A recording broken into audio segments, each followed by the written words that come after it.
straordinario campus, veramente congratulazioni.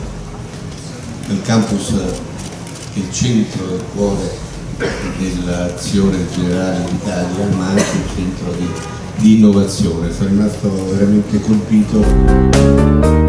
Siamo qui oggi al quartier generale di Generali a Mogliano Veneto, dove l'amministratore delegato Sesana ha presentato il piano per i prossimi 3 anni Generali Partner di Vita. Abbiamo introdotto nella nostra azienda nuove skill e nuove capacità. La cultura assicurativa si sta sviluppando, noi vediamo tante linee che sono in crescita e che cominciano ad avere un livello rilevante, come la copertura sulla casa che sta prendendo sempre più piede, sta arrivando a coperture come esistono in altri paesi europei, come la copertura sulla salute che sta sviluppandosi sempre di più. Quindi noi vediamo un mercato che si sta sviluppando, che sta crescendo, che ha ancora molti margini di crescita e sul quale vogliamo investire 300 milioni per lo sviluppo del nostro piano, vogliamo assumeremo quasi 1200 persone nell'arco di 3 anni e questi sono gli investimenti che noi metteremo a disposizione per questo sviluppo. Spazio ai giovani?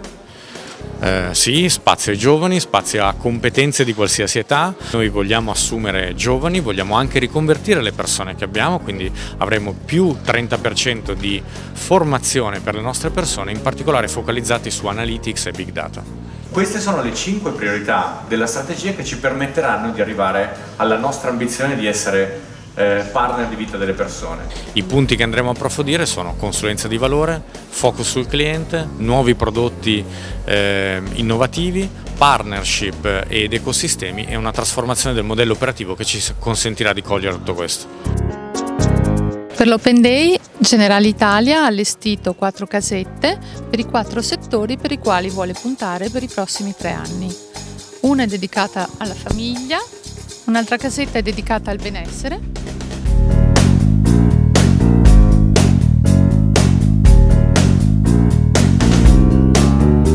la terza casetta riguarda il lavoro, l'ultima casetta riguarda la mobilità e quindi assicurare lo spostamento delle persone e non solo quello delle macchine.